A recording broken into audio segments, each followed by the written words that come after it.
Hi friends, ಇವತ್ತಿನ special ಕುಚ್ಚಲಕ್ಕಿ ಅನ್ನ. ಇದು ಸ್ಪೆಷಲ್ ಅಂತ ಅಲ್ಲ, ದಿನ ಮನೆಯಲ್ಲೇ ಮಾಡುವಂಥದ್ದು.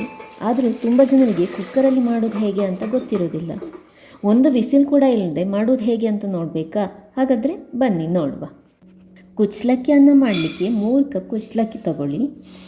ಸಿಟಿಯಲ್ಲಿ ಎಲ್ಲ ಅದನ್ನು ರೆಡ್ ರೈಸ್ ಅಂತ ಕರೀತಾರೆ. ಅದನ್ನು ಕೇಳಿ ತಗೊಳ್ಳಿ. ಈಗ ಅದಕ್ಕೆ ನೀರು ಹಾಕಿ 2ರಿಂದ 3 ಸಲ ಚೆನ್ನಾಗಿ ತೊಳಿಬೇಕು. ತೊಳೆದಾದ ಮೇಲೆ ನೀರು ಹಾಕಿ. ಎಷ್ಟು ನೀರು ಹಾಕಬೇಕು ಅಂದರೆ ಕುಕ್ಕರ್ನ ಕೈ ಇದೆಯಲ್ವಾ, ಅದರ ಲೆವೆಲ್ ತನಕ ಹಾಕಬೇಕು.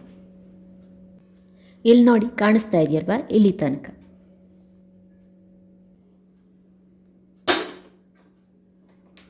ಆಮೇಲೆ ಮೊದಲಿಗೆ ಸ್ಟೀಮ್ ಬರೋ ತನಕ ಒಲೆಯನ್ನು ಫುಲ್ ಉರಿಯಲ್ಲಿ ಇಟ್ಕೊಂಡ್ಬಿಡಿ. ಇವಾಗಲೇ ವೆಯ್ಟ್ ಹಾಕೋದು ಬೇಡ.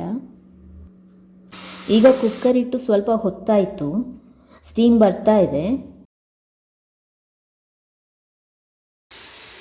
15 ನಿಮಿಷ ಆಗಿದೆ, ಆಫ್ ಮಾಡ್ತಾ ಇದ್ದೇನೆ ಈಗ. ಆಮೇಲೆ ಫುಲ್ ಸ್ಟೀಮ್ ಹೋದ್ಮೇಲೆ ವೆಯ್ಟ್ ತೆಗೀರಿ. ನೋಡಿ, ಅನ್ನ ರೆಡಿಯಾಗಿದೆ.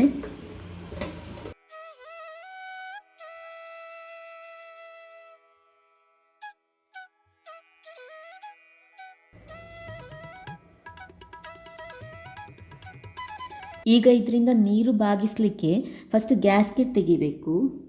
ಆಮೇಲೆ ಮುಚ್ಚಳನ ವಾಪಸ್ ಮುಚ್ಚಿ ಒಂದು ಪಾತ್ರೆಗೆ ನೀರು ಬಾಗಿಸಬೇಕು.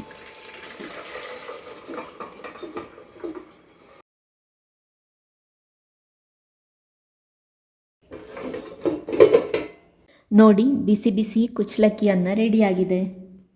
ಸಾಂಬಾರು ಮತ್ತು ಪಲ್ಯದ ಜೊತೆ ತಿನ್ನಿ.